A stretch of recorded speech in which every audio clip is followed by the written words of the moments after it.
நான் சின்ன வயசுல இருக்கும்போது பன்னீருங்கிறது எனக்கோ ஒரு நாள் ஹோட்டல்ல போய் வாங்குற டிஷ். ஆனா இப்பெல்லாம் வாரத்துல 2 நாள் பன்னீர்னு ஆயிடுச்சு.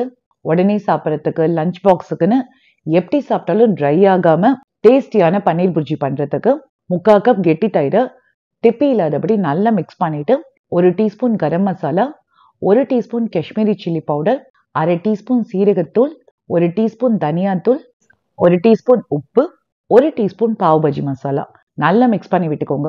3/4 கப் தண்ணி சேர்த்து கலந்துட்டு 1 teaspoon lemon juice, kasuri methi mix பண்ணி எடுத்து வச்சுக்கோங்க. 1 டேபிள் ஸ்பூன் கடலை எண்ணெய், 1 table spoon butter, 1/2 table spoon கடலை மாவு சேர்த்து நல்லா மிக்ஸ் பண்ணி விட்டு நுரைச்சிட்டு வர ஸ்டேஜ்ல 1 வெங்காயம், 1 டீஸ்பூன் சீரகம் நல்லா வறுத்துட்டு 2 பூண்டு, 1/4 கேப்சிகம் சேர்த்து நல்லா மிக்ஸ் பண்ணி விட்டு 1 மினிட்க்கு வறுத்துக்கோங்க.